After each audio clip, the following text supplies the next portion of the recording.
Mr. President, the recent situation in South Kivu has been extensively discussed. And allow me a moment to also address it. And I will address some of the issues that may logically attract the question, why am I addressing them?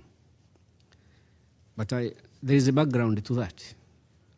In 1994, in this chamber, Ambassador Kovac of Czech Republic, Ambassador Keateng of New Zealand, Ambassador Gambari of Nigeria spoke that Rwandans were being exterminated, that an ethnic group in Rwanda was being exterminated.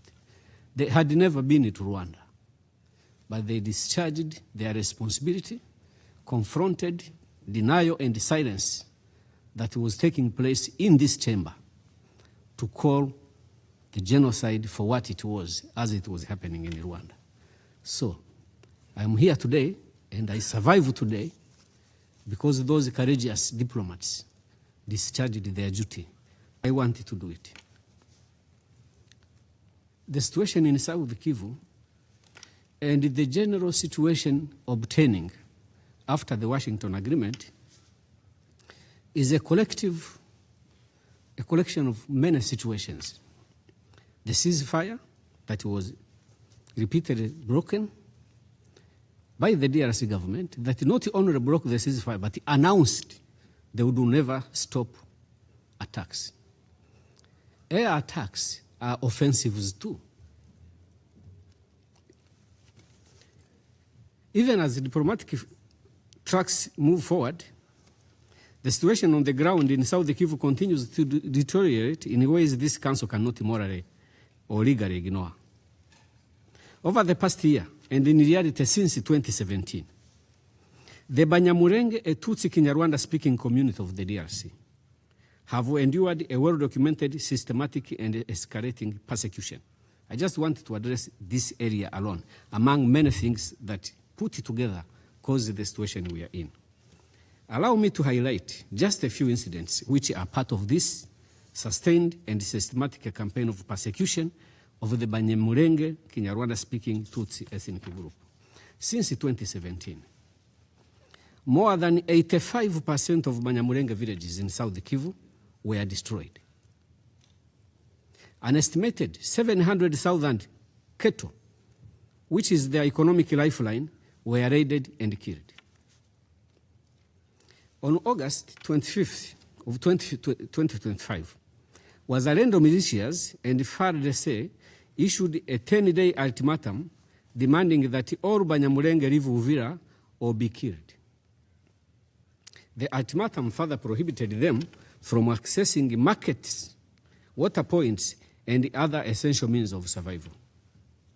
On the 4th of September 2025, the decision was made to deny the Banyamulenge civilians access to public water points on the grounds that they were enemies. From the 5th to 8th of September 2025, Banyamulenge civilians were abducted and shot, while the mobs chanted for the end of the Banyamulenge. These are early warnings, indicators of atrocity crimes, discrimination, dehumanization, forced displacement, and the denial of basic services. Yes, nkuko mukomeje kwenda mubyumva kuri ayo mashusho ni Urwanda rwahase Loni ibibazo rubura gica. Twese cyane muri tubagezeho ayo makuru ku buryo burambuye, gusa icyo musabwa no gukomeza mukadutera inkunga mukora subscribe, ubundi umurongo wacu ukagenda utera imbere 5 kuri 5. Rero muri tubagezeho ayo makuru ku buryo burambuye. Ambasaderi w'u Rwanda mu muryango w'abibumbye Ngoga Martin yanenze umuryango mpuzamahanga utitaye ku mpungenge z'umutekano ruterwa n'umutwe w'iterabwoba wa FDLR n'ubwicanyi bukomeje gukorerwa abanyamurenge mu gice cya Minembwe.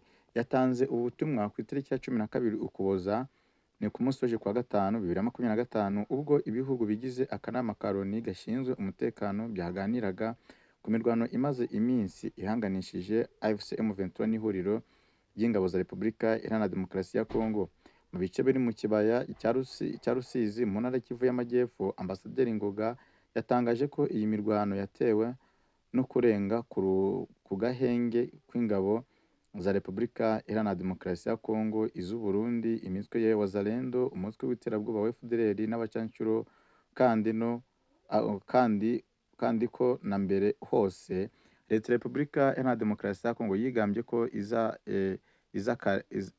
mumbabarire izakarengaho bitandukanye n'ibyo yemereye mu biganiro by'amahoro byaduha muri Qatar. Yasobanuye ko birenze ibi kuva muri 2017 ingabo za Repubulika Iharanira Demokarasi ya Kongo n'imitwe yitwaje intwaro ya Mayimayi bigaba ibitero ku banyamurenge batuye muri Minembwe. Kugeza ubu bikaba bimaze gusenya 45% by'imidugudu yabo. Ambasaderi Ngoga Martin yagaragaje ko ingabo z'u Burundi, iza Repubulika Iharanira Demokarasi ya Kongo na Mayimayi bimaze igihe kinini bifunze inzira zose abanyamurenge banyuragamo bajya ku masoko agiye atandukanye bigamije kubicisha inzara.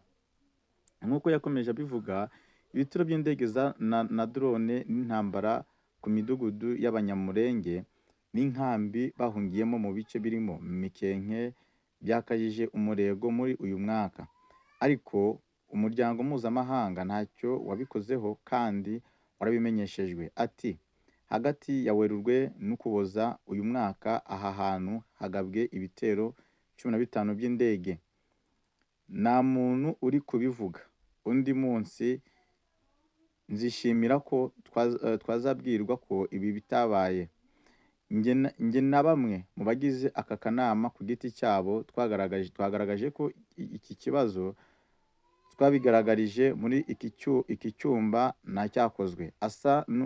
Asa n'uninura, Ambasaderi Ngoga Martin yabajije ati mureke mbaze ikibazo, ese akanama gashinzwe umutekano ntikigeze kamenya iki kibazo cyangwa se kasanze kitakareba?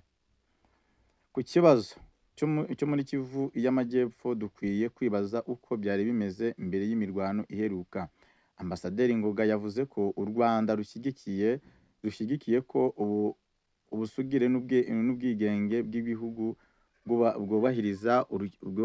bwubahirizwa, ariko umuryango mpuzamahanga ukwiye kumenya ko umutwe wa FDLR ufashwa na leta ya Repubulika Iharanira Demokarasi ya Kongo ubangamiye ubusugire bwarwo. Yasobanuye ko ibyo kuba FDLR ifashwa na leta ya Repubulika Iharanira Demokarasi ya Kongo bidashidikanywaho kuko hari ibimenyetso bitavuguruzwa ndetse n'imyanzuro myinshi y'akanama ka Loni gashinzwe umutekano isaba ko umutwe w'iterabwoba usenywa burundu. Ati kubaho kwa FDLR gushyira mu kaga ibyo byose, yego ibimenyetso ntibivuguruzwa, imyanzuro ntivuguruzwa, kandi ukuri kutavuguruzwa nuko leta ya Repubulika Iharanira Demokarasi ya Kongo imaze imyaka 30 ifasha FDLR. FDLR nishyira mu kaga ubusugire bw'u Rwanda gusa, inabangamira kubaho kwarwo n'abantu barwo. Ambasaderi Ngoga yatangaje ko umuryango mpuzamahanga ushobora kutita ku mutekano w'u Rwanda cyangwa ku banyekongo bo mu bwoko bw'Abatutsi bukomeje kwicirwa iwabo, ariko ko udakwiye kugera kure ho gushinja aba bantu ubwicanyi mu gihe bari kwirwanaho. Tariki ya 4 Ukuboza 2025 u Rwanda na Repubulika Iharanira Demokarasi ya Kongo byagiranye amasezerano y'amahoro n'ubufatanye mu iterambere ry'ubukungu. Byumvikana ko bizakomeza gushyigikira ibiganiro by'amahoro bihuza leta ya Repubulika Iharanira Demokarasi ya Kongo na FCM23. Ambasaderi Ngoga yagaragaje ko ibiganiro bya politiki ari byo bishobora gukemura amakimbirane yo mu karere, ariko hakenewe ubushake bw'impande zirebwa nabyo. Bakunze ibiganiro byacu, ndabashimiye.